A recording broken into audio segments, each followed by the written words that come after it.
저희와 늘 함께하여 주시는 하느님 아버지 감사합니다. 저희가 교회에 나와서 하나님을 좀 더 이해하고 하나님의 뜻대로 할 수 있도록 하여 주는 노래를 성가를 할 수 있게 하여 주셔서 감사합니다. 그리고 우리가 오늘 이 자리에 모인 것은 하나님을 위해서 노래를 할 때 우리가 좀 더 노래를 잘 이해하고 그리고 좀 더 하나님의 마음을 이해할 수 있도록 이론을 공부하기 위해서 모였습니다. 이 세미나를 통해서 저희가 좀 더 하나님에 더 가까이 가고 그리고 저희 믿음이 좀 더 깊어질 수 있도록 하나님 아버지께서 인도하여 주시옵소서. 이 모든 말씀을 우리 주 예수 그리스도의 이름으로 기도드립니다. 아멘. 자, 여러분, 오늘 이 세미나는요, 어렵거나 뭐 복잡하거나 그런 거 아니에요. 이론 같은 거 딱 한 5분 정도만 이론하고 나머지는 실제 우리 케이스 스터디란 뭐냐면 우리가 찬양을 하고 찬양을 리드하고 성가대를 하고 하다 보면은 생기는 의문점들이 굉장히 많을 거예요. 그 의문점들을 실생활에서 어떻게 우리는 그래도 성가대원이고 찬양팀이고 성가에 관심 있는 사람들, 찬양에 관심 있는 사람들이니까 이걸 어떻게 성경적으로 어떻게 해석할까? 이제 실제적인 것을 이제 우리가 케이스 바이 케이스 스터디로 한번 해보도록 하겠습니다. 자, 그래서 찬양 세미나 시작하는데 모든 것에는 다 퀴즈가 있잖아요. 근데 퀴즈를 여러분들이 본다는 것이 아니고 이 문제를 여러분들이 자신이 이 문제를 보시고 여기 내가 답할 수 있는가? 그쵸? 세미나 시작하기 전인데 시작하기 전에 이 문제를 보시고 과연 내가 몇 개나 답할 수 있는가를 자가 점검을 한번 해보라는 겁니다. 아시겠죠? 한번 해보겠습니다. 자, 기독교 신학에서 찬송의 기원에 대한 설명으로 가장 올바른 것은 몇 번 같습니까?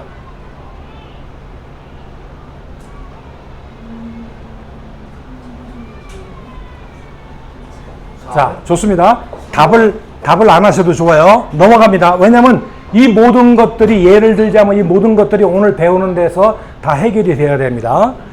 두 번째로 에스겔에 나오는 천사에 대한 묘사와 관련된 강조된 신학적 의미는 뭐냐? 자, 뭘까요? 쫙 읽어보세요. 그냥 가볍게 읽어보세요. 세 번째 문제.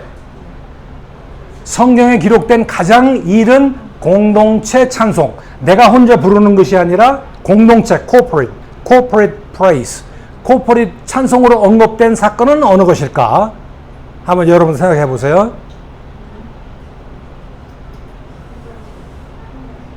그 다음에 다윗, 여러분 잘 아시는 다윗이 기독교 찬송 이해에서 결정적 전환점이 된 이유로 강조된 것은 몇 번일까요?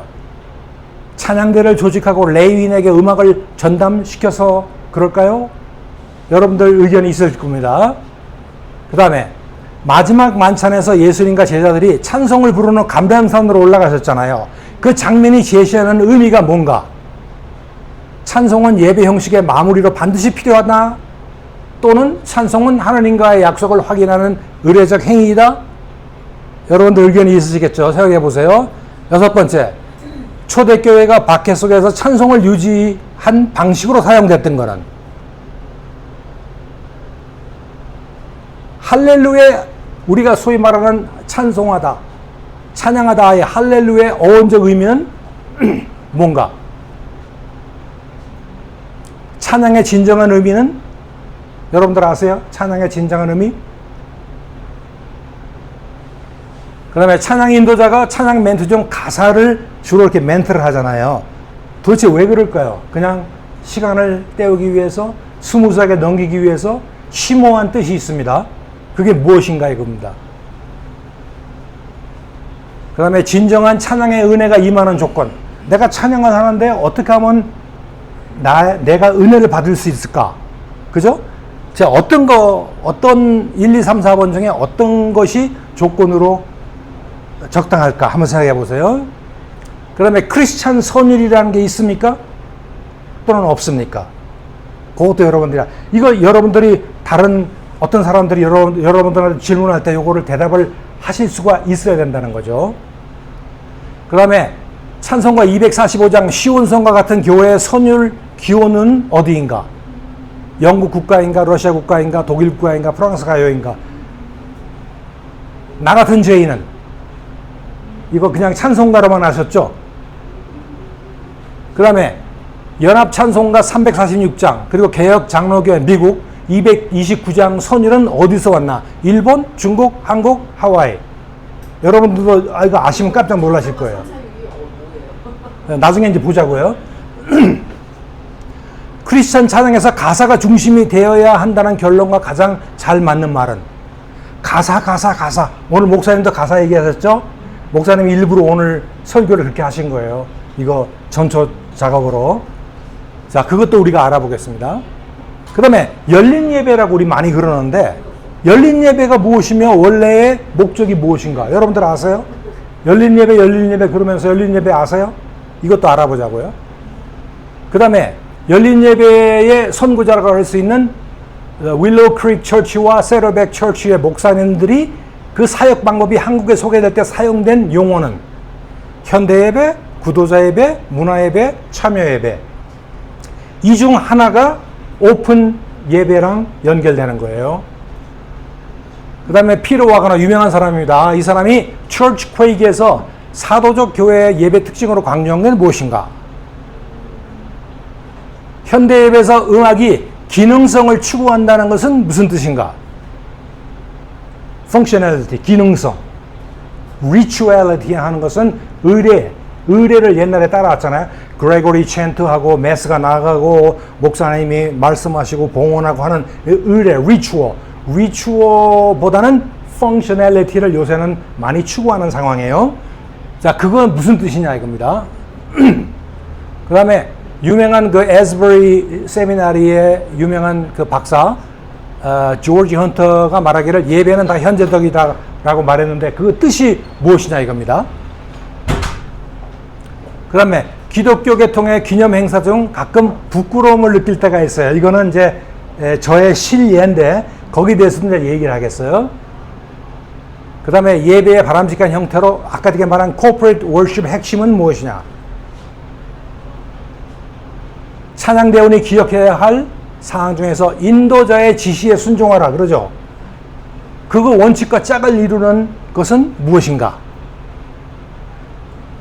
그 다음에 찬양팀의 역할 분담에 대해서 그 원칙은 무엇인가?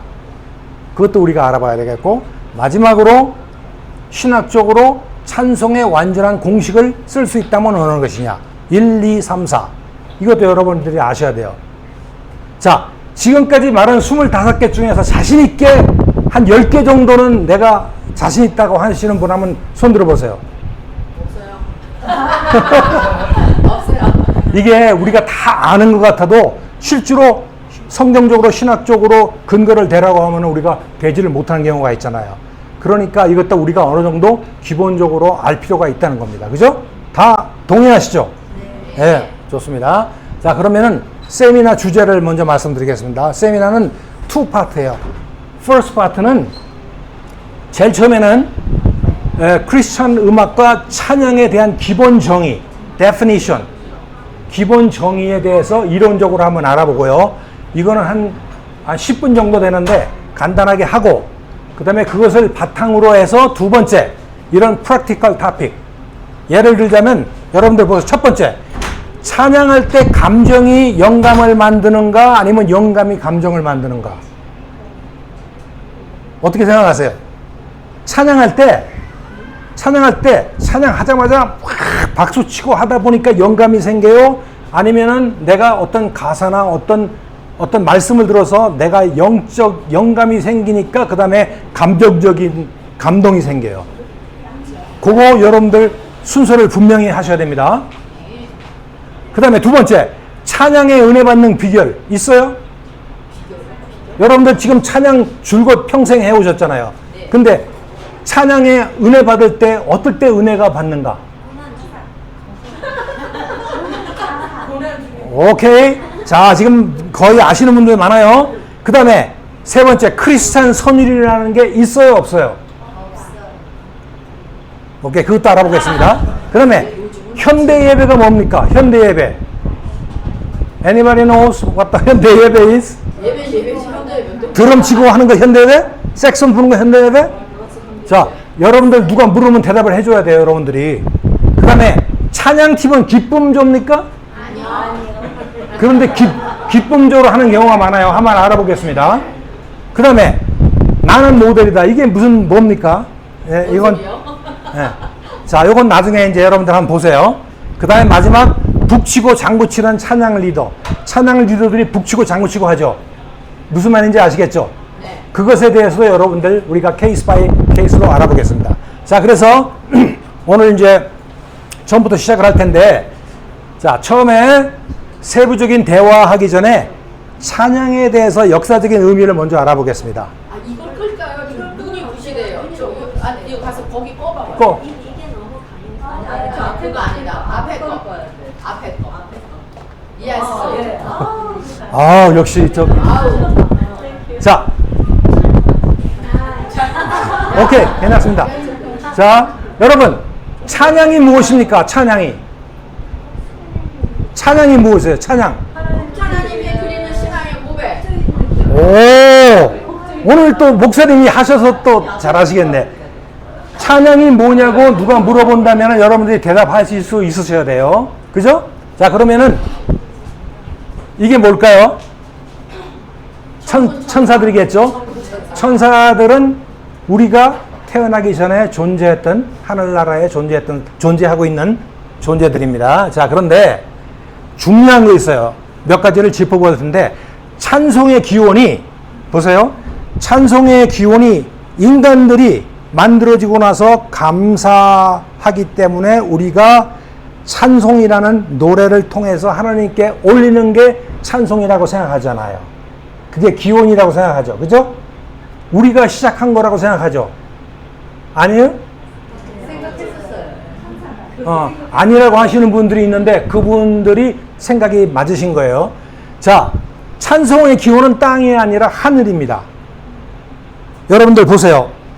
불교, 힌두교 다 어느 교든 한번 보세요.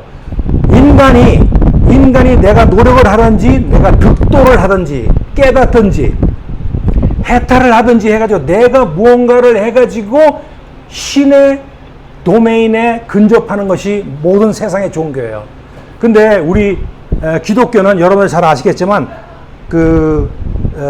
칼빈의 5가지 강령 중에 하나 중에 TULIP 아시죠? 그 첫 번째 Total Depravity라고 해서 전적 타락. 인간은 전적으로 타락했기 때문에 누군가가 즉 하느님께서 우리한테 Revelation 그러니까 계시를 통해서든지 감동을 통해서든지 우리한테 어떤 힌트를 주지 않으면 우리는 영적인 세계를 도무지 알 수 없다는 거예요. 우리 장로교의 칼비니즘의 원칙입니다. 자, 그래서 우리가 하나님한테 찬송을 올려가지고 하나님을 기쁘게 한다는 것은 말이 안 돼요. 우리가 그렇게 할 수가 없어요. 뭔가가 우리한테 주어졌기 때문에 우리가 찬송을 할 수 있다는 거예요. 그게 바로 땅이 아니라 하늘. 기독교 신앙에서 음악과 찬송은 인간보다 먼저 존재했어요. 그렇죠? 인간이 창조되기 전에 하늘나라에서는 하나님께서 천사들을 창조하셨습니다. 여러 가지 사건이 많았지만 그런데 그 천사들에게 주어진 특권 중에 하나가 바로 이 찬송이라는 거예요. 근데 그것이 우리 인간들한테 결국은 하나님께서 뜻한 바대로 우리한테 전해졌다는 거예요. 우리 그걸 이제 알아보는 거예요. 그래서 찬송은 사실은 천상의 언어예요. 음악이라는 것은 천상의 언어예요. 음악의 위대성, 음악의 미스테리한 거, 음악의 하나님과 직방으로 통하는 거, 기도와 음악은 직방으로 통하는 거. 어떻게 그럴까?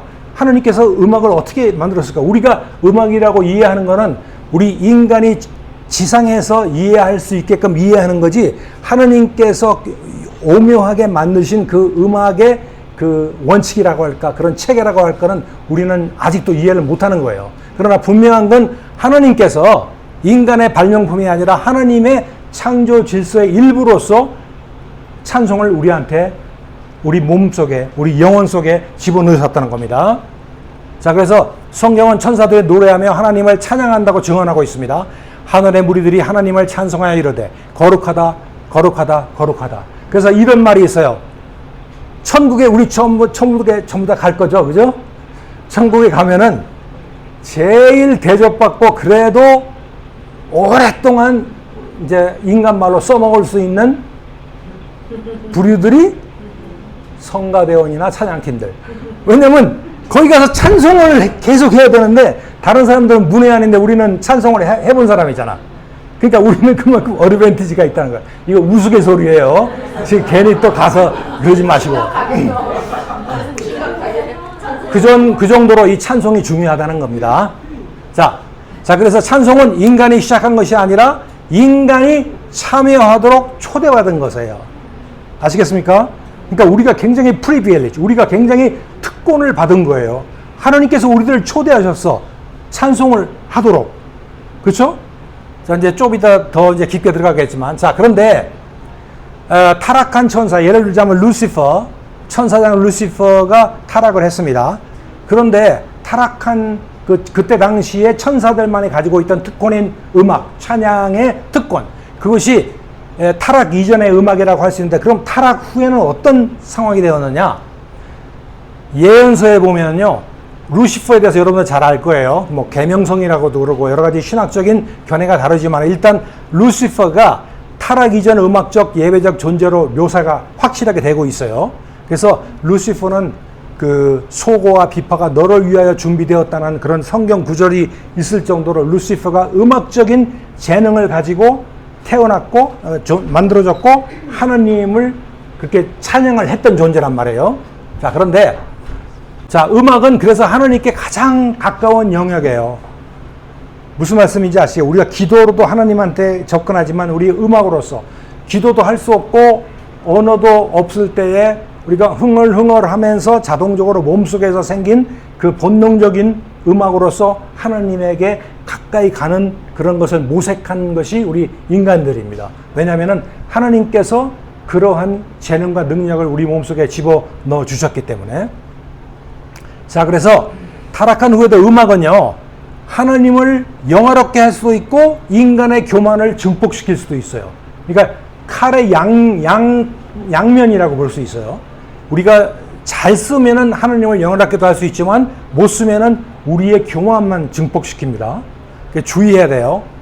자, 그래서 음악은 절대 중립적이잖아. 이게 무슨 말인가 하니, 하나님을 기쁘게 하는 음악 또는 인간을 기쁘게 하는 음악, 이것은 하나님이 홀리하다는 그 데피니션대로 완전히 구별이 되어 있어요. 그러니까 인간을 극도로 쾌감을 느끼고 기쁘게 할 수 있는 음악이 하나님을 기쁘게 할 수 있다가 아니고, 하나님을 기쁘게 하는 음악이 따로 있고 인간을 기쁘게 하는 음악이 따로 있는데, 무엇이 그것을 가르느냐, 선율이 가르느냐 아니면 뭐가 가르느냐, 이걸 오늘 또 우리가 또 배울 거란 말입니다. 자, 그래서 음악은 중립적이지 않고 방향이 중요하다는 것을 여러분들 잘 알아두시고, 그 다음에 이게 누구예요? 여러분들 혹시 이거 보고서 누구 생각나세요? 네. 여기 집사님, 권사님 잘하시네. 네. 자, 인간의 첫 찬송에 대해서 한번 알아봅시다. 자, 구원에 대한 반응인데, 이건 이제 좀 이따 설명을 드릴게요. 인간의 찬송은 구원 사건 이후부터 본격적으로 이제 등장합니다. 자, 출애굽기 15장 보면 홍해를 건넙니다. 그리고서 홍해를 건너고 모세와 미리암이 노래로서 하나님께 찬양을 했어요. 이것이 성경에 기록된 가장 이른 공동체 찬양입니다. 그런데 찬송하면은, 여러분, 찬송하면은 반드시 구원하고 연결돼요. 이게 왜 그럴까요? 혹시 아이디어 있으신 분 있으세요? 찬송하고 구원하고 어떻게 연결될지. 자, 보세요. 구원이라는 게 뭡니까? 구원이 뭐죠? 예수를 주로 믿는다고 고백하면 구원을 받잖아요. 맞습니다. 자, 그러면은 구원이라는 것은 그 상태를 보면 내가 lost 된 거예요. 하느님으로부터 내가 lost 된 거예요. 그러니까 간격이 벌어진 거예요. 그죠? 그런데 내가 아까 말했지만 내가 내 힘으로는 하나님한테 갈 수가 없으니까 하나님께서 길을 만들어 주셨는데, 그 이제 예수님 통해서 길을 만들어 주셨죠. 길을 만들어 줬죠. 그러면 길을 만들어 준 것을 인간이 보고서 뭐를 해야 되겠어요? 감사 고백이 뭐라고요? 찬송이란 말이에요. 그래서 찬송하고 구원하고 연결되는 거예요. 그래서 항시 보면은 성경적으로도 보면은 찬송에는 구원의 구속, 구원이라는 단어가 따라 붙는데 바로 그런 의미가 있는 겁니다. 그래서 홍해를 건너서 구원을 얻은 후에 모세와 미리암이 춤을 추고 찬양을 해가지고 하나님께 올린 것이 구원에 대한 반응이다. 이렇게 보시면 됩니다. 자, 그래서 찬송은 감정 표현보다는 구원에 대한 신앙의 고백이 오리지널 데피니션이에요. 그러니까 나를 구원해 주신 하나님에 대한 감사의 신앙의 고백. 그것이 찬송이다. 조금 더 깊이 알아보겠지만. 자, 이거는 누구겠습니까? 다윗 왕입니다. 이 다윗 왕은 찬송을 신학으로 끌어올린 인물이에요. 여러분들 다 동의하시죠? 기독교 찬송의의 결정적인 전환점이 바로 이 다윗입니다. 다윗은 찬송을 예술과 기도와 신학으로 아주 그냥 컴바인을 한 사람이에요. 그래서 개인의 감정을 하나님께 노래로 드린 사람입니다. 자, 다윗이 시편을 썼는데 시편 전체가 몇 편입니까? 시편 전체가 150편. 150편인데 다윗이 거의 반을 썼다고 그렇게 얘기 나오잖아요. 반이면은 150의 반이면 75인데 사실은 73편이나 썼으니까 엄청 쓴 거죠. 그죠? 자, 그러니까 이 사람이 찬송을 통해 시편 찬송을 통해 가지고 하나님한테 어떻게 고백하는가 하는 그 실질적인 그 전환점을 마련해 준 사람이에요. 자, 그래서 시편은 단순한 노래 모음이 아니라 신앙 고백서자, 공동체 예배서자, 영적 치료서라고 이해하시면 됩니다. 자, 그래서 기독교 찬송의 핵심은 시편에서 이제 발견되는 거 우리가 알고 있고요. 그 다음에 예수님과 찬송, 고난 속의 노래, 놀라운 장면이 있습니다. 십자가 사건을 앞둔 마지막 만찬을 이제 한 다음에 예수님과 제자들이 찬송을 부르는 후 감람산으로 갔어요. 자, 그런데 자, 이것의 의미가 무엇일까? 왜 찬송을 부른 후 감람산으로 가기 전에 찬송을 불렀을까?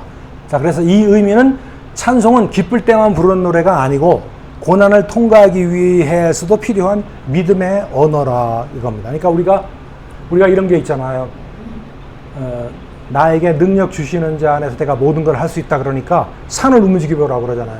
네가 그렇게 하나님 믿으면은 능력이 있으니까 산을 움직일 수 있다면서. 그러나 우리가 산을 못 움직이잖아요. 내가 모든 것을 할 수 있다는 것은 내가 진짜 모든 것을 할 수 있다는 그런 뜻이 아니고 내가 풍족하거나 곤고하더라도 어느 상태에 있든지 간에 나는 만족하고 하나님의 능력으로서 나는 이길 수 있다는 그런 뜻이라고요. 마찬가지예요. 이 찬송이라는 것도 내가 기쁠 때 막 치는 것도 부르는 것도 찬송이라고 할 수 있지만은 슬플 때도 찬송을 통해서 우리가 위안을 얻고 평안을 얻고 하나님께 나의 믿음을 고백하는 그런 언어라는 것입니다. 자, 찬송은 현실 도피가 아니라 현실을 견디게 하는 힘입니다. 자, 그리고 그 다음에 이제 초대교회 AD 300년경에 이제 기독교가 공인이 되고 300년서부터 이제 카톨릭이라는 그 부류가 생기기 시작해가지고 그러면 뭐 5개 큰 교구가 있었잖아. 로마 교구가 있고 알렉산드리아 교구, 뭐 안디옥, 그다음에 예루살렘, 그다음에 비잔틴 그런 교구를 통해 가지고 이제 교세가 막 퍼지기 바로 전에 박해가 있었단 말이에요. 자, 그때 박해 속의 찬송에 대해서 얘기하는 건데 그때 초대교회는 성전이 없었어요. 여러분 아시죠? 성전이 없었어요. 우리처럼 모이는. 그리고 마음대로 모일 수가 없었어요. 그래서 혹시 내가 우리 집사님하고 모였는데 혹시 이분이 나를 감시하는 사람인가 아니면가 물을 때 땅에다가 이렇게 물고기 표시를 해가지고 서로 교통을 했지 않습니까? 성전이 없었습니다. 악기도 없었어요. 옛날에 중세까지만 하더라도 그레고리 찬트라고 여러분 들어보셨죠? 그냥 단선율 하나 가지고 하는 거예요. 거기다가 듀엣도 처음에는 없었어요. 단선율 가지고 계속 하는 거예요. 그리고 선율이 있었다고 하면은 선율은 아니지만은 남자하고 여자하고 내추럴리 원 옥타브 차이라잖아요. 남자가 여자하고 집어넣어가지고 똑같은 선율을 하는데 그게 약간 듀엣 비슷한 느낌, 그러니까 배음같이 이렇게 느껴지는 그 정도로 시작을 했었어요. 악기 없었어요. 그리고 박해 속에서 예배를 받던 때가 바로 초대교회입니다. 그럼에도 찬송은 사라지지 않았어요.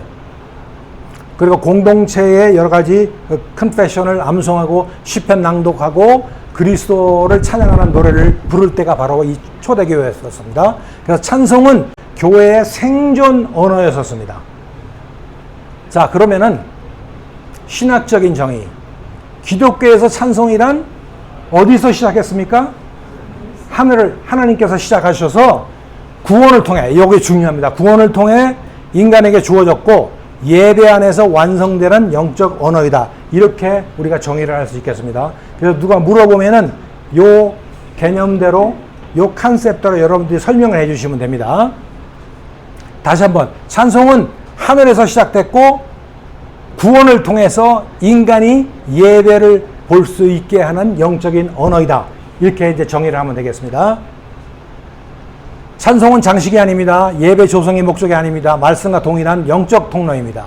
찬송은 신학이 분명히 있어야 되고 방향이 분명해야 되며 삶과 분리될 수가 없어요. 삶의 일부분이에요. 삶 속에서 우리가 하나님한테 고백하는 것이 찬송이니까. 자, 그래서 이제 음악의 기원을 마지막으로 한번 알아봅니다.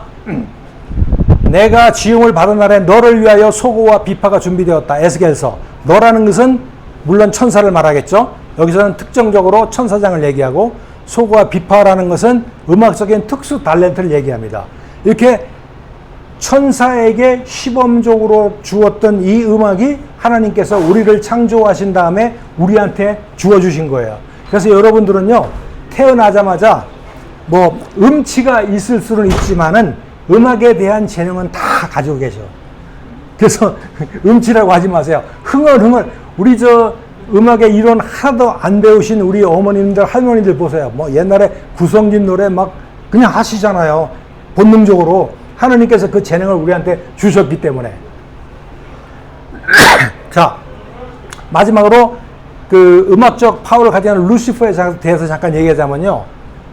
이 음악의 능력이 엄청나게 셉니다. 음악의 능력이. 자, 그래서 음악의 능력을 갖기 위해서 마약까지 하잖아요. 그렇죠? 마약을 하는 이유는 자기 쾌락보다도 음악인들은, 이 뮤지션들은 마약을 하면요. 나는 이제 뮤지션을 아는 사람이 몇 명 있는데 자기네들이 이 마약을 하고 무대에서 공연하는 거 안 하는 거하고 1000배 차이가 난답니다. 우리는 그런 거 해보지 않아서 모르지만. 그러니까 이런 거예요. 예를 들어서 내가 기타를 치는데 하다가 가끔 가다가 이제 애드립을 하잖아요. 임프로브를 하잖아요. 근데 임프로브 하려면은 뭐 여러 가지 그걸 외워야 돼요. 외워가지고 그것이 숙달이 되면 그거를 기억해가지고 비슷하게 이렇게 이제 하고 그러는 건데, 마약을 먹으면은 내가 얘기를 들었어. 마약을 먹으면은 자기도 모르게 손이 음악에 따라 움직인대. 루시퍼가 주장하는 거야. 그러니까, 그렇죠. 그러니까 이 사람들이 마약에 의지하는 거예요. 그러니까 그건 뭐냐면 음악의 파워가 그 정도 있다는 거예요. 음악에. 신비스러운 음악의 파워가 있어요. 그리고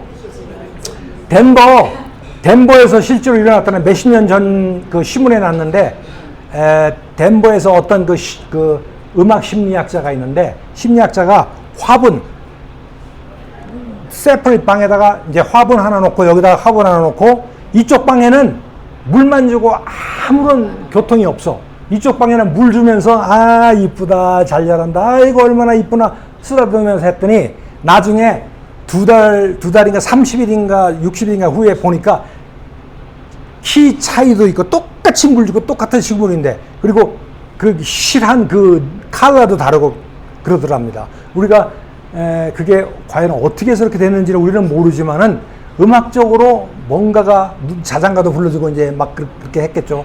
그러니까 그런 뭔가가 있다고 이제 그 리서치가 난 게 제가 옛날에 읽어봤어요. 그러니까 여러분들도 집에 가서 식물이 있으면 이제 이렇게 노래를 불러주세요. 그러면은 식물이 잘 자랄 거예요. 우리 딸애는 그 꽃 심으면은 노래 불러. 그 이쁘다 이쁘다 그러고. 그러니까 잘 자라는 것 같아.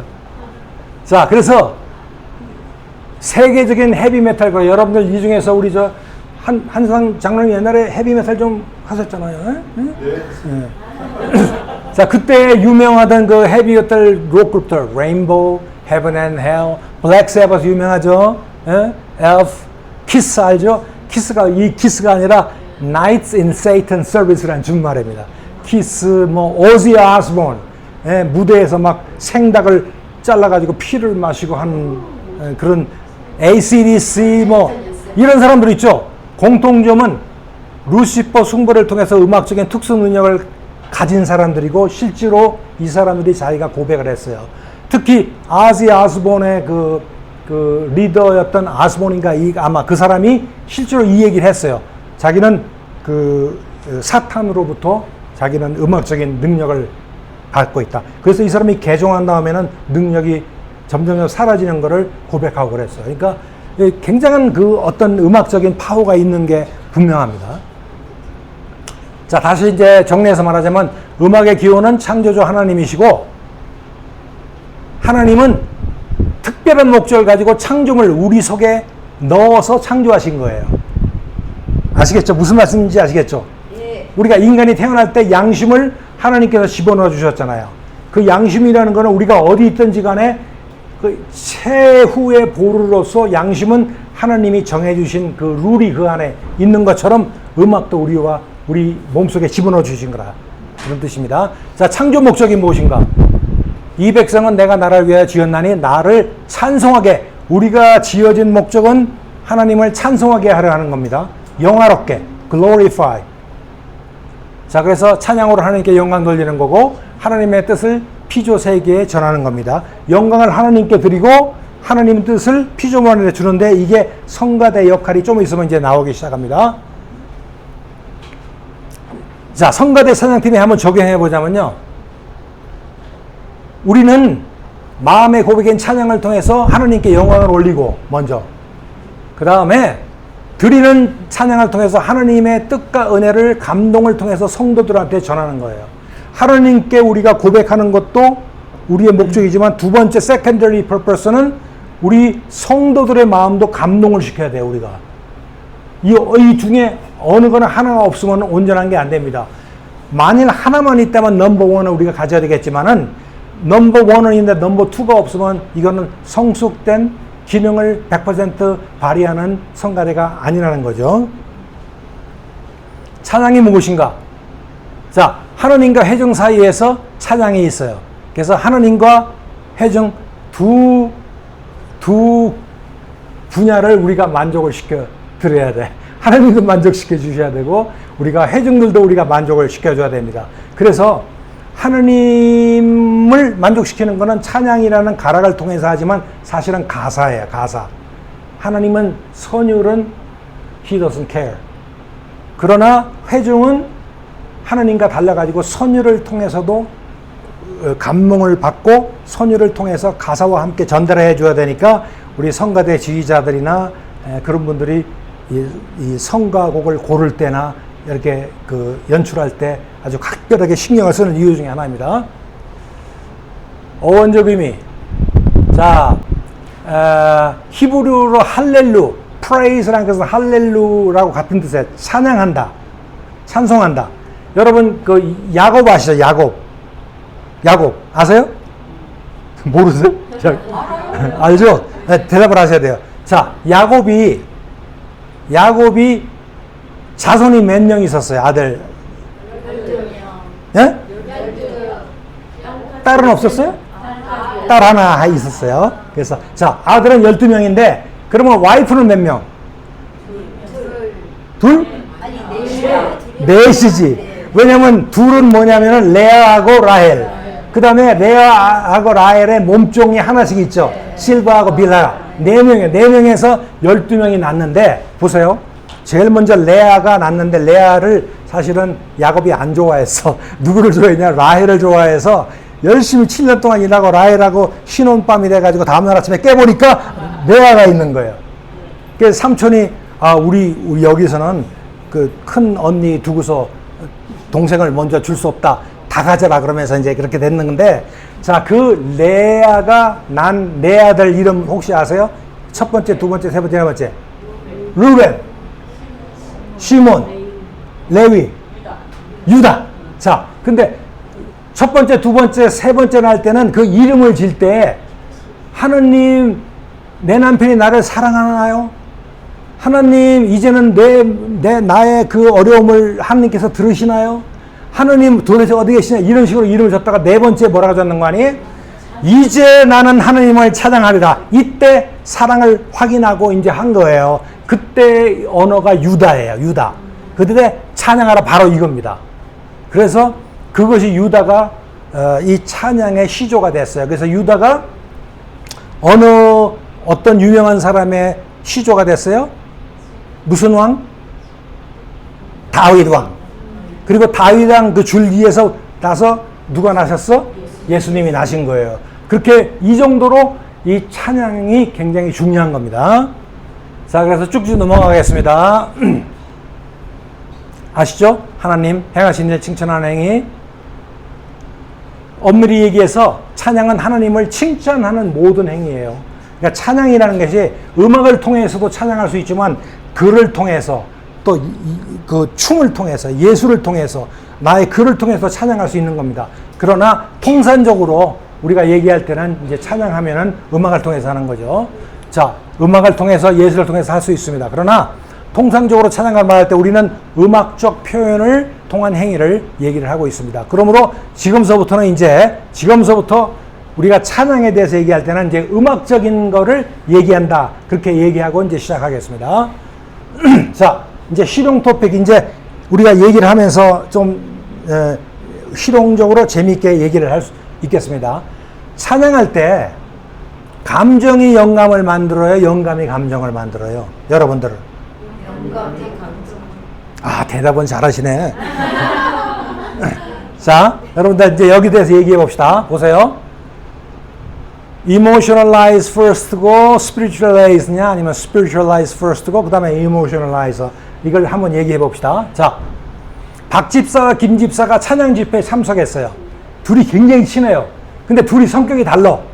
어떻게 다른가 이제 한번 보세요. 은혜 받기를 원했어요. 두 사람 다. 근데 김 집사는 찬양 쿵짝쿵짝니까 들어가자마자 앉자마자 할렐루야 그러면서 시작했어요. 이 사람이. 그러더니 박수를 치면서 자리에서 일어나서 율동을 하기 시작해. 들어가자마자. 한 10분 동안 하더니만은 마음속으로 영적으로 영감을 드디어 받았습니다. 자, 이게 김 집사예요. 그럼 박 집사는 어떠냐? 조용히 앉아 있는데 찬양을 따라 부르는데 아무런 느낌이 없어. 그러다가 찬양을 묵상하던 중에 갑자기 영적인 감흥을 받은 거예요.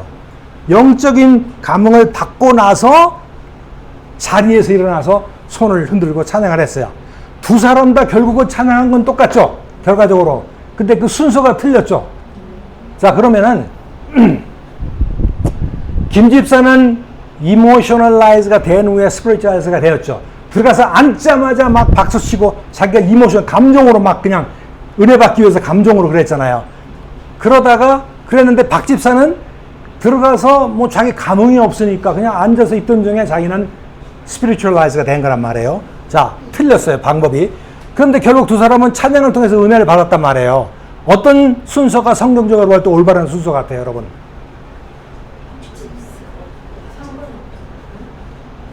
emotional first or spiritual first? 자, 여러분들 제가 질문 드릴게요. 여러분들, 이건 이제 신학적인 건데, 여러분들이 믿었기 때문에 중생이 뭐예요? 중생.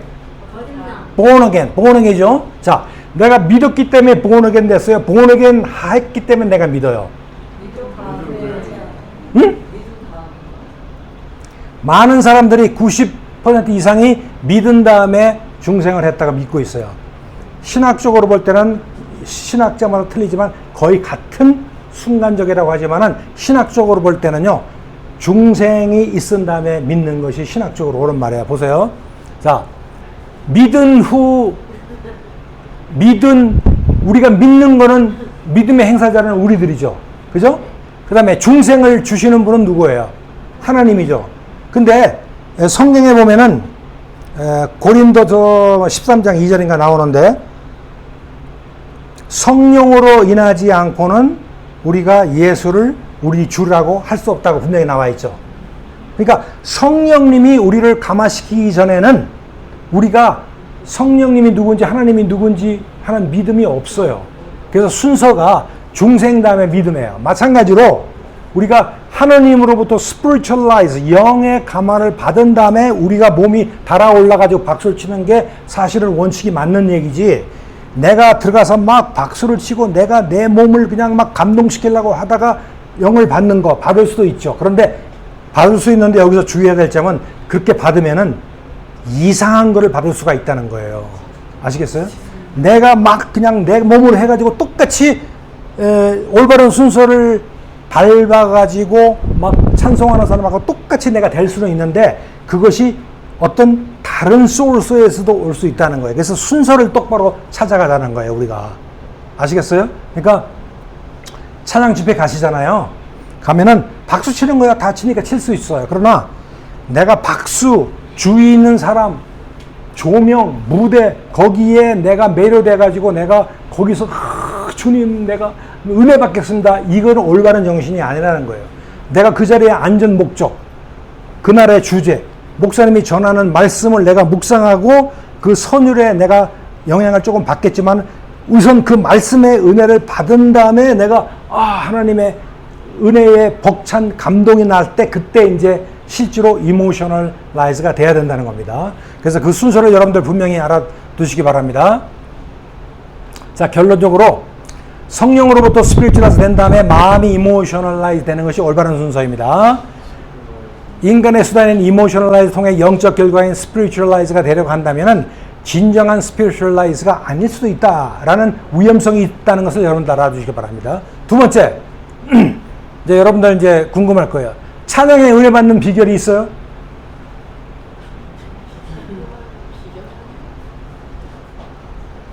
있다.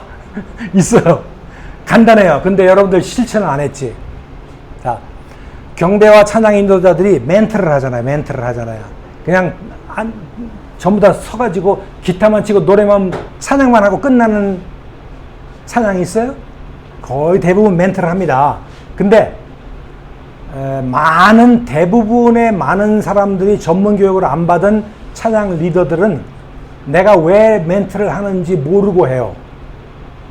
TV에서 보니까 다른 찬양 리더들이 멘트 하니까 나도 따라 하는 경우도 많고, 또 그 적막한 공간을 메꾸기 위해서 한마디 두 마디씩, 또는 내가 지침을 주기 위해서 한 번 더 합니다, 뭐 합창 한 번 더 합니다 하는 식으로 인스트럭션을 주기 위해서 하는 경우도 있는데 대부분 진정한 뜻을 모르고 하는데 그걸 우리가 좀 알아봐야 돼요.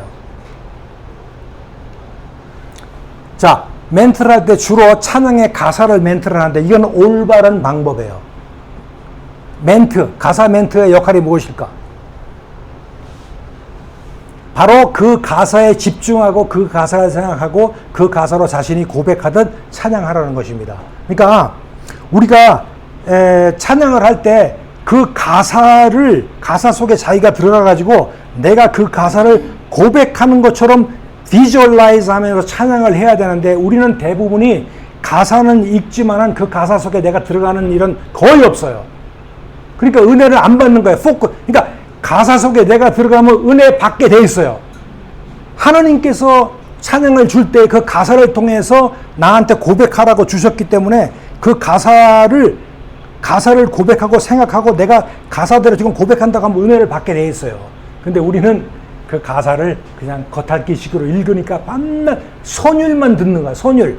아름다운 선율만 듣고 드럼 소리, 기타, 누가 기타, 야, 멋지게 치네? 이런 것만 생각하지 가사는 생각 안 하는 거예요. 이게 틀린 방법이라고요. 그래서 가사를 생각해야 된다. Focus, mediate, confess. 이것은 말씀을 들을 때 아멘 하는 것과 똑같아요. 우리가 가사 속에 들어가는 거는. 그래서 아멘은 그러할지어다 똑같잖아요. 그러니까 내가 찬양을 할 때 아멘 하는 거와 똑같아요. 가사와. 그러니까 가사 속에 내가 들어가는 겁니다. 그래서 찬양할 때 가사 속에 내 마음에 들어가게 되면은 올려지는 찬양 속에 나의 신앙 고백이 올려집니다. 그 신앙 고백은 하나님의 attention getter. 하나님이 이게 그럴 일은 없지만은 하나님이 바쁘셔서 이따가 이렇게 하지는 않으시지만 인간적인 표현을 해보자면 하나님이 이렇게 계시다가 우리가 가사 속에 들어가 가지고 신앙 고백을 하면 하나님이 이렇게 어텐션을 받는다 이겁니다. 그 받는 방법은 가사 속에 내가 내 마음을 집어넣어 가지고 찬양을 하라는 거예요. 그래서 하나님께서 주목하시면 모든 게 끝나잖아요. 그러면 은혜를 받는 거예요. 이렇게 심플한 프로세스인데 여러분들 잘 모르죠. 자, 이것도 보세요. 주를 위한 이곳에 예배하는 자들 중에 이거 부를 때 우리가 주를 위한 이곳에 예배하는 자, 예배하는 자들이 이렇게 있구나. 하나님께서 그를 찾고 있구나. 근데 주님께서 슬퍼하시네. 그걸 비주얼라이즈하고 주님이 찾으시는 그 한 사람 그 예배자, 그게 난가? 이렇게 비주얼라이즈 해가지고 가사 찬양하신 분이 있으세요? 근데 여러분들 보세요. 어떨 때 찬양하면요 은혜를 받아요. 받는 이유는 여러 가지가 있겠지만 가장 큰 이유는 자기도 모르는 사이에 내가 은혜 받았을 때는 한번 생각해 보세요. 가사 속에 자기가 들어간 거예요. 생각한 거예요. 어떤 사람이 나의 간증을 노래할 때에 그 간증 속에 들어가가지고 저 사람 처지에 내가 들어가가지고 느꼈을 때 눈물이 나고 감동되듯이 이 가사 속에 들어가는 거예요. 그래서 앞으로 여러분들 이거 할 때는 이 가사 속에 나를 집어넣어가지고 찬양을 한번 해보세요. 은혜가 옵니다. 분명히 다릅니다. 자, 그 다음에 이거는 여러분 좋은 목소리, 뭐 이런 컬러풀한 조명 이런 것들이 워낙 많지만은 진정한 찬양의 은혜는 가사에 집중할 때 임재한다. 여러분들 분명히 기억하세요. 그 다음에 크리스찬 선율이 있다 없다. 결정을 내고 합시다. 있다. 크리스찬 선율이 있다. 있다. 없다. 나머지는 모른다. 자, 이거 알아봅시다. 중요해요. 굉장히 중요해요. 크리스찬 선율이라는 게 있는가 없는가. 정 집사님이 저보고 이장로님 그 좋은 크리스찬 선율 내가 차 타고 가면서 듣게 선율 좀 녹음해 줄 수 없어요 하고 옛날에 저기 제가 북쪽에 저 직장 생활할 때 누가 실제로 그랬어요. 그래서 제가 이제 그분하고도 얘기를 나눴는데 자 그러면은 크리스찬 선율이나 리듬이 있는 걸까요? 라는 의문이 생깁니다. 그죠? 선율과 리듬인데 크리스찬 선율과 크리스찬 리듬이라는 게 따로 있느냐? 거기에 대해서 알아봅니다. 만일 있다면은 그러면 시끄럽지 않고 조용한 곡이 크리스찬 곡입니까? 시끄러운 곡보다는 조용한 곡이 크리스찬 곡에 가깝다고 생각을 할 수 있겠죠. 그죠? 그죠? 그러나 세상에는 크리스찬 음악보다 더 조용하고 감미로운 곡들이 많아요. 긴 밤지 새우고 얼마나 감미롭고 조용해. 그 크리스찬 곡이에요, 그게? 아니잖아요. 그죠? 자, 여러분들한테 이제 포인트를 제가 드리려고 그러는 거예요. 그러면은 리듬이 복잡하지 않은 것이 크리스찬 곡입니까? 쿵쿵딱 뚜딱뚜딱 쿵쿵딱 뚜딱 복잡해. 꿍꿍짝 꿍꿍짝 이거 이런 게 크리스찬 곡 비슷하지 않느냐 이렇게 생각하십니까? 반복적으로 4분의 4박자 간단하게 부르는 곡 중에서 사이비 종교음악과 민요, 동요 엄청나게 많아요. 이것이 크리스찬 곡은 아니잖아요. 그렇잖아요. 그죠? 그러면은 마지막으로 무언가 명상에 잠기게끔 샤브라하게 하는 것이 그게 크리스찬 곡인가요? 그럴 것도 같아요. 그러나 세상에 뉴에이지 음악 들어보셨어요? 얼마나 심금을 때리고 여러분들 그리고 티베트나 그쪽에 가면은 이 고슴들이 throat singing 목 싱잉이라고 하는 걸 해요. 이게 뭐냐면은 이 옥타브가 보통 사람보다 1 내지 2옥타브 밑에 소리를 내요. 이런 식으로 내는 소리를 내요. 그런데 여러분들 보세요. 고요한 밤에 적막한 밤에 그 소리가 들려오잖아요. 괴기한 느낌이 들다가 그 다음에 그 신비스러운 스탠스 속에 들어가는 거예요. 그러니까 이게 뉴에이지가 그래서 주의하라는 거예요. 그 속에 영혼의 최면을 변형시키는 그런 특성이 있어요. 자, 그런 것이 과연 크리스찬 곡이겠습니까? 아니잖아요. 그죠? 결론적으로 얘기해보자면은 크리스찬 가사라는 것은 있으나 크리스찬 선이나 리듬이라고 정해놓은 원칙은 없어요. 선율이나 리듬에 민감한 것은 그렇게 말하는 사람이 자기가 조용한 곡이나 간단한 리듬을 좋아하기 때문에 그렇게 얘기하는 거지, 실제로 크리스찬 선율이나 크리스찬 리듬은 원칙적으로는 없다는 겁니다. 그러면 어떻게 돼야 되는지 한번 봅시다. 자, 찬송가가 교회 음악의 정통적인 선율 맞아요? 틀려요? 맞죠? 그죠? 자, 그러면 보세요. 어떤 작곡가가 외국 국가, 네팔 국가, 아프리카 국가의 국가를 빌려다가 가사만 바꿔가지고 찬송가를 만들어 놓으면은 그게 불경한 걸까요? 자, 보세요. 우리가 부르는 전능의 하나님, 우리가 부르는 피난처 있으니, 시온성과 같은 교회, 전능의 하나님은 러시아 국가예요. 러시아 국가 가지고 찬송가 만든 거예요. 근데 이거를 정통 선율로 우리가 지금 부르고 있잖아요. 그리고 영국 국가 피난처에 있으니 Long save our grace, our King, long live our noble. 영국 국가 지금 부르고 있는 그걸 우리가 찬송가로, 정통 찬송가로 여기고 있잖아요. 선율하고 아무런 관계 없어요. 그 다음에 시온성과 같은 독일 국가예요. Deutschland, Deutschland, über alles in der Welt. 독일 국가, 지금 부르고 있는 독일 국가인데 우리는 정통 선율로 여기고 있잖아요. 선율하고 크리스천 선율하고는 아무 상관없어요. 아시겠습니까?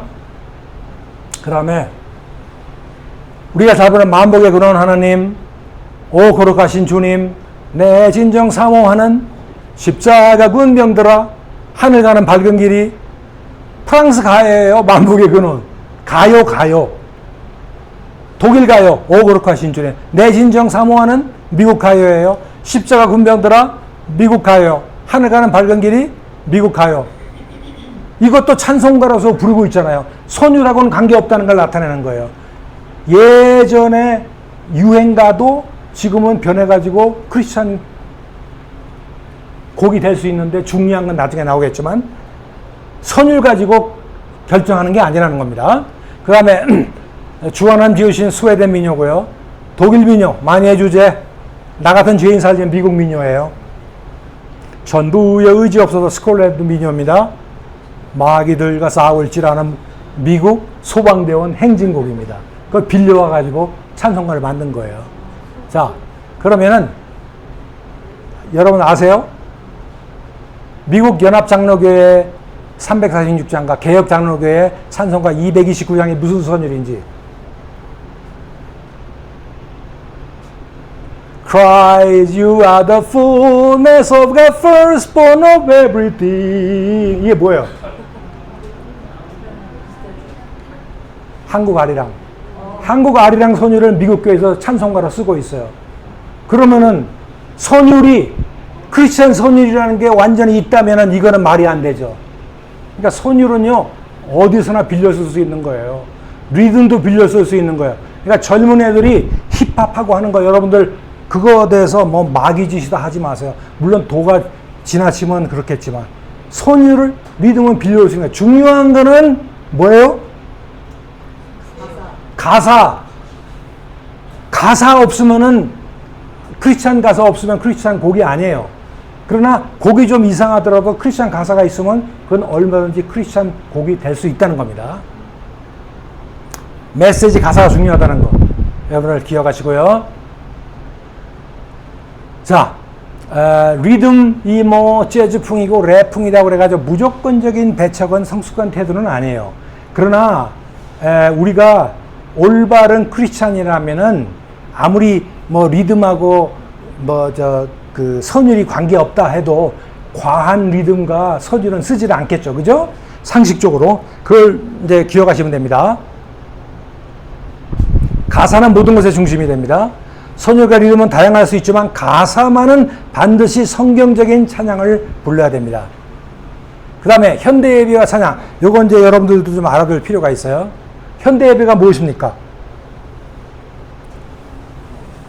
현대인들이 드리는데 왜?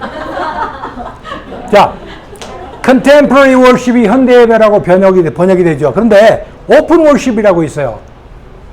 오픈 월십은 뭐고 현대 월십은 뭘까요? 아무나 오게. 자, 그런데 이제 시간이 없으니까 제가 얘기하자면은 이건 사실 interchangeable. 서로 교통에서 쓸 수 있는 거예요. 같은 거예요. 자, 이게 뭐냐면요. contemporary도 스타일이고 open도 스타일이에요. contemporary는 이제 CCM, contemporary Christian music이잖아요. 그렇죠?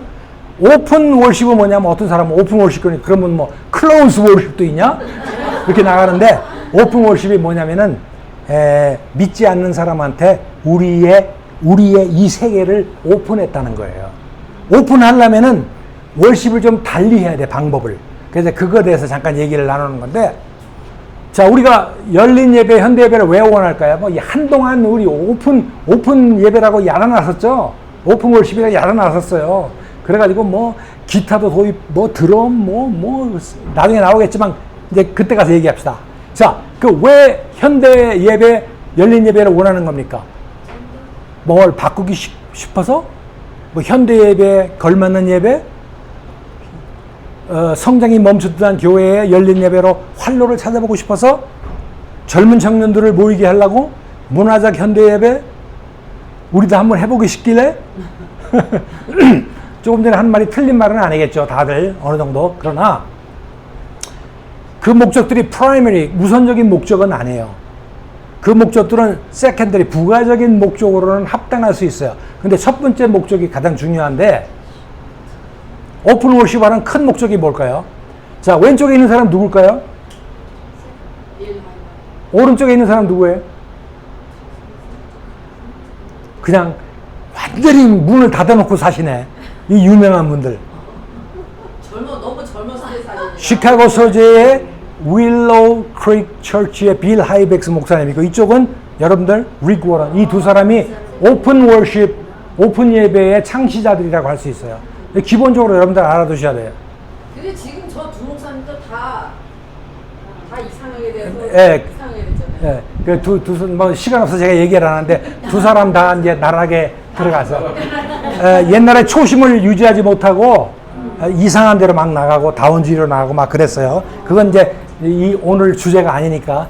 자, 그런데 이 두 분이 처음에 구도자 예배가 뭐냐면은 seekers, 뭐냐면은 밖에서 있던 사람이 우리 안으로 들어오려면은 이 단단한 이 성 같은 곳을 넘어 들어와야 되는데 너무나 이게 높은 거야. 그래서 오픈을 살짝 하면은 seek, 구도하는 사람들이 이렇게 들어온다는 거야. 그래서 이제 구도자 예배라고 정해졌는데, 이 구도자 예배가 결국 오픈 월십하고 같이 통용하는 거예요. 알아두시면 되고, 가장 중요한 거는 불신자를 향한 전도였습니다. 그리고 불신자 중에서도 가장 중요한 게 청년들을 위한 그 타겟이 바로 오픈 월십의 타겟이었습니다. 자, 그래서 문화적인 차이와 장벽들을 없애고 문화적 예술적 형태와 스타일을 포용하자. 그래서 이제 만들어진 것입니다. 결론적으로 열린 예배 가장 주된 목적은 불신자 전도에 있었어요. 이게 첫 번째 오리지널 목표였어요. 그런데 불신자 전도를 위해서 만들어 놓은 예배를 하다 보니까 부가적인 효과가 있었어요. 그게 뭐겠어요? 옛날과는 달리 찬송가하고 박수 정도 치다가 나와가지고 저 막 그냥 가진 악기 가지고 조명도 비치고 스킷도 연극도 하면서 막 띄우고 그러니까 밑에서 회중들이 가만보니까 엔터테이닝 하다는 말이에요. 엔터테이닝 한국어는 뭐라 그러나. 그러니까 어떤 연애적인 요소에 만족을 하는 거예요. 가만히 앉아서 목사님 설교만 듣고 있다가 여기서 막 벌쩍벌쩍 뛰고 춤추고 막 그러니까 시각적으로 즐거울 게 아니에요. 근데 그게 좋은 면으로 작용해가지고 부가적인 효과가 나타나더라 이겁니다. 그래서 수종 보완을 해서 현대예배, 열린 예배로서 많은 교회들이 지금 이렇게 하고 있는 거예요. 자, 그래서 처치 크레이그에서 이 분이 와그너가 얘기하기를 현실적 감각이 있는 예배를 강조를 하고 있습니다. 현실적 감각이 있는 예배는요, 전통적에서 현실적이란 건 contextual, 이쪽만 그 당시만 보는 게 아니라 과거와 미래, 교회 안과 교회 밖을 봐가지고 서로 연결점을 찾는 그런 예배 분위기가 현실적 분위기입니다. 그래서 이것이 오픈 예배의 특징인데 이게 좋긴 좋은데 단점이 하나 있지 않을까요? 아니 그 우리가 예배는 하나님께 드리는 건데 예. 이거는 너무 인간 중심이에요. 맞습니다. 그게 바로 단점입니다. 이게 세상적인 문화를 우리가 포용하다 보니까 우리가 전통적으로 그리고 지금 말씀하신 대로 하나님의 포커스한 것이 퇴색이 돼가지고 뭐랄까 약간 세큘러한 그런 문화가 흡수되는 그런 단점이 있어요. 그래서 그런 걸 여러분들께서 주의 깊게 살펴봐야 됩니다. 그 다음에 플러그인 월십이라고도 하고요. 플러그인은 전기가 꼽혀 있는데 예배 방법도 일반 문화에 꼽혀 있다. 그래가지고 플러그인이라는 말을 하고 있습니다. 그래서 트랜스컬처럴 특징을 가지고 있다. 그 다음에 문화를 배타하는 것이 아니라 긍정적으로 받아들인다. 불신자의 초점을 맞추고 있다. 이제 여러분들 아실 거예요. 현대 예배의 음악적 특징은 형식 논리보다는 기능 논리. 내가 기능적으로 어떤 걸 할 수 있다면 모든 방법을 동원할 수 있다. 그래서 어떨 때는 목사님이 설교를 하는데 탕자 비유를 설명하면 갑자기 불이 딱 꺼지면서 저기에 스팟이 딱 꺼지면서 두 사람이 전문가가 나와서 둘이 대화하면서 연극을 보여주는 거. 기능이잖아요. 기능을 통해서 목사님의 메시지를 전달할 수 있다면 하겠다. 그게 바로 이제 이런 현대예배의 특징입니다. 포멀리티와 펑셔널리티. 형식이 목적이 될 수 없으며 형식은 자유로워야 한다. 기능이 효율적이라면 얼마든지 받아들일 수 있다는 태도입니다. 그러므로 그 시대에 맞는 예배가 곧 현대적인 예배다. 그래서 닥터 헌트는 모든 예배는 다 현대적이다. 가장 현대적인 예배는 그 시대의 문화에 맞는 예배이다. 이렇게 얘기를 하고 있습니다. 그러면 다음 예배 형식은 바람직한 형식인가요? 여러분들 한번 봐세요. 묵도로 시작해서 사회자 성경 낭독을 듣고 기도를 듣고 솔로를 듣고 성경 봉독 듣고 성가대 찬양과 연주를 듣고 목사님 설교 듣고 광고 듣고 축도 듣고 축도송 듣고 집으로 돌아간다. 이게 예배입니까 이게? 그러면 뭐 TV나 보고 있지 왜 와요? 우리가 예배는 앉아가지고 들으러 오는 게 예배 드리러 오잖아요. 그죠? 자, 그래서 옛날에는 예배 보러 간다고 그래요. 예배 보러. 너희들 어떻게 하나 한번 보자. 예배 보러 간다고 그랬어요. 옛날에 그랬다고요. 근데 지금은 예배 드리러 가는 거잖아, 우리가. 그래서 이거를 분명히 여러분들 구별할 줄 아셔야 되고요. 원맨쇼는 예배하다 보면 원맨쇼가 있어요. 개인의 장기 가지고 그거보다는 코퍼레이트. 여러분들이 성도들이 다 화합해가지고 드리는 코퍼레이트 예배. 기억을 하시기 바랍니다. 자, 그 다음에 찬양팀은 기본조가 아니다. 이제 이게 뭔 것 같아요? 이게 무슨 큰 모임이죠? 1997년도에 제가 93년도에 여기 왔어요. 와가지고 95년도에 콜로라도 첫 찬양팀인 헵시바 찬양팀을 만들었어요.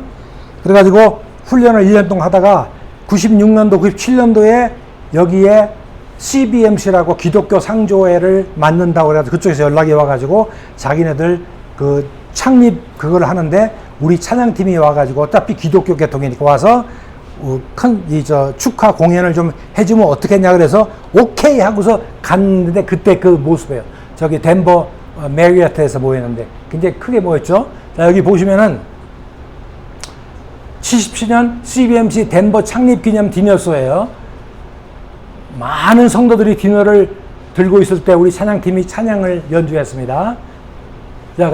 자, 여기 보면은 우리 이성애 권사 옛날에 반주하고 여기에 최선미 집사라고 우리 솔로 하시는 분, 그 다음에 여기 이상한 사람 한 사람 있죠? 이게 바로 저였고, 여기에 최나령이라고 이제 그 합창단 지휘도 하고 교회 지휘도 하고 여기 또 한국에 가서 찬양 사역하고 이렇게 했었는데 문제가 부끄러운데 이게 뭐가 문제였는가 하니 우리가 이렇게 찬양을 하다 보니까 쭉 음식이 들어오면서 그 많은 사람들이 음식을 먹더라고요. 마치 디너쇼 하는 것처럼. 그럼 우리는 엔터테이너야. 우리는 그러려고 한 게 아닌데 그걸 몰랐지. 우리는 우리만 그냥 찬양하면은 이 사람들이 같이 이렇게 같이 참여할 줄 알았는데 음식 먹어서 좋아 오케이 하면서 먹더라고요. 제가 하면서 얼마나 부끄럽고 얼마나 내가 창피하던지. 여러분들 무슨 말인지 아시겠죠?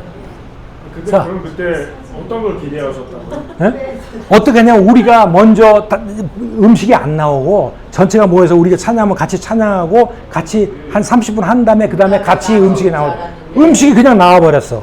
그러니까 음식을 먹으면서 우리 하는 거 오케이 나 먹을 테니까 너희들 나 엔터테인해 이런 식으로 된 거예요. 그때 너무 창피했어요. 굉장히 부끄러웠어요.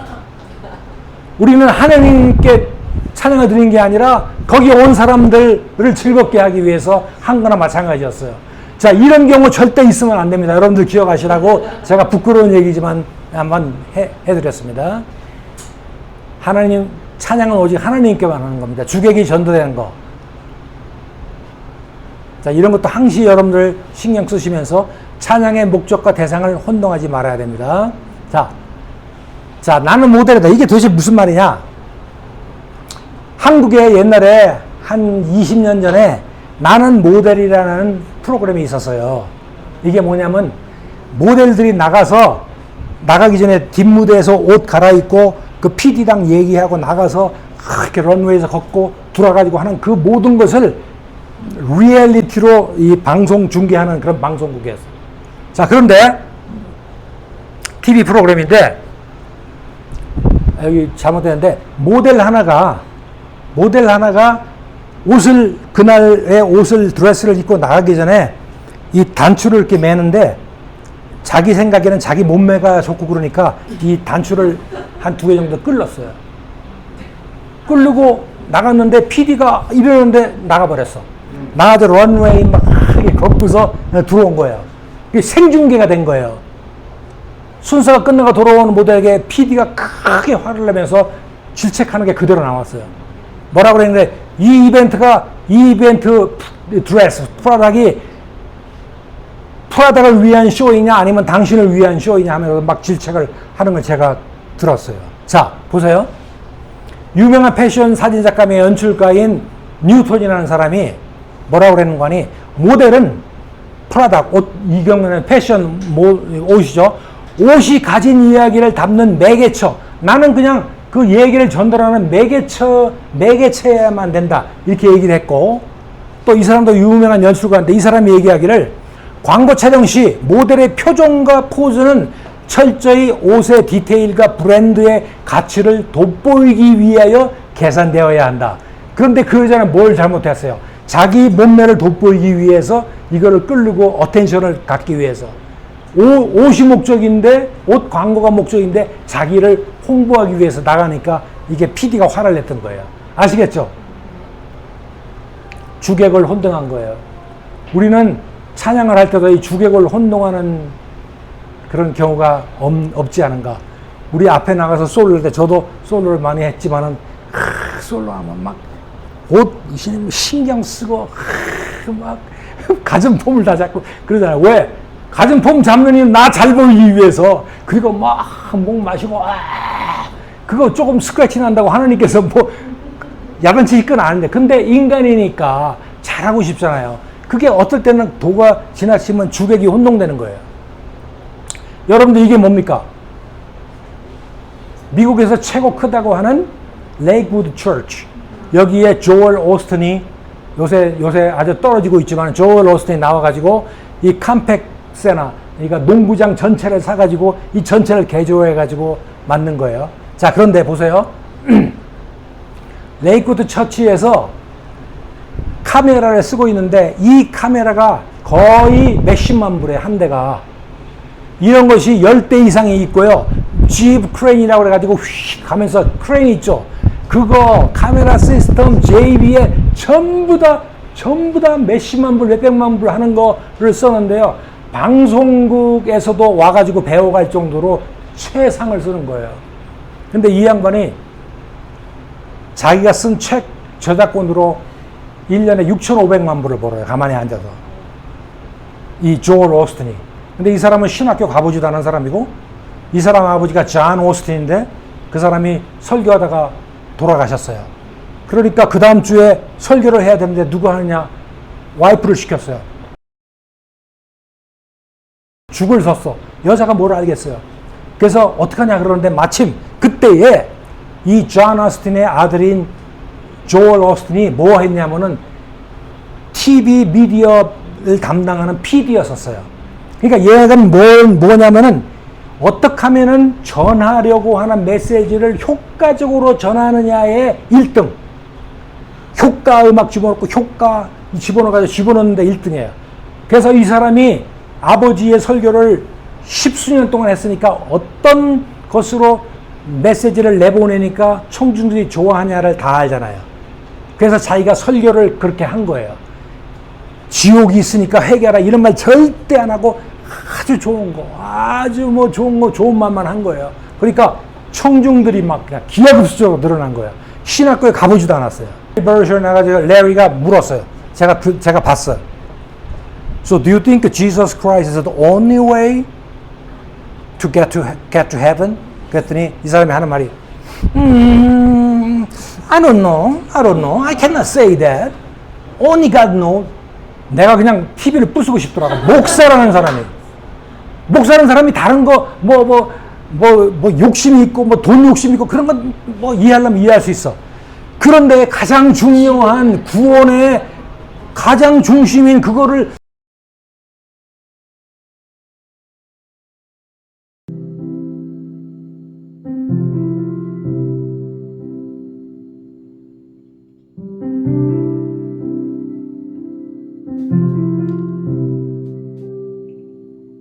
I love you, Lord, for your mercy never fails me. All my day I've been held in your hand. From the moment that I wake up until I lay my head, I will sing of the goodness of God. All my life you have been faithful. All my life you have been so good. With every breath that I am able, I will sing of the goodness of God. I love your voice. You have led me through the fire, darkest night. You are close like no other. I've known you as a father, known you as a friend. I have lived in the goodness of God. All my life you have been faithful. All my life you have been so good. With every breath that I am able, I will sing of the goodness of God. All my life you have been faithful. All my life you have been so good. With every breath that I am able, I will sing of the goodness of God. I will sing of the goodness of God.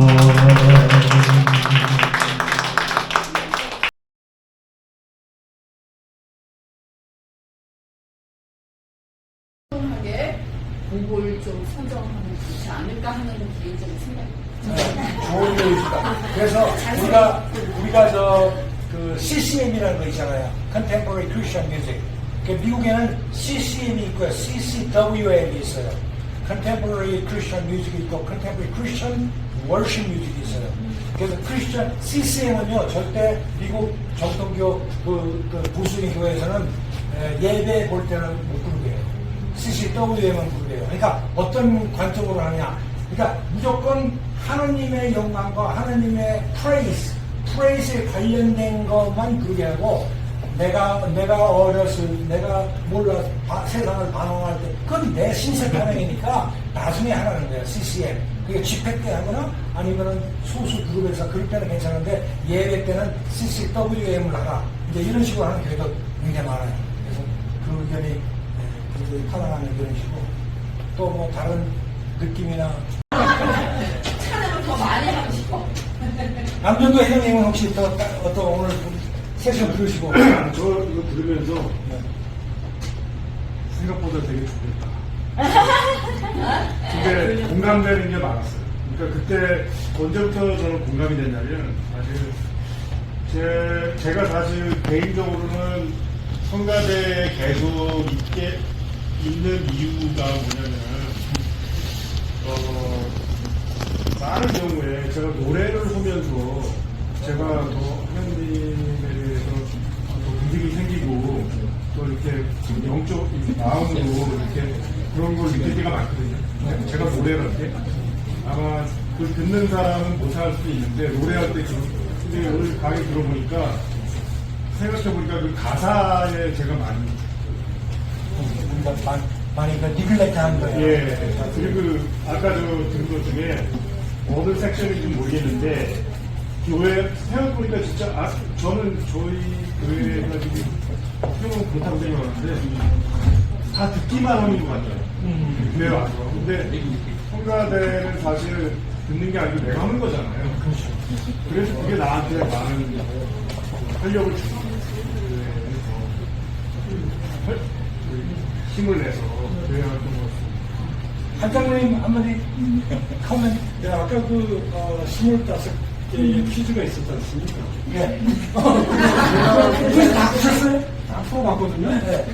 근데 1, 2, 3, 4 중에서 3번 답이 제일 많았던 것 같아요.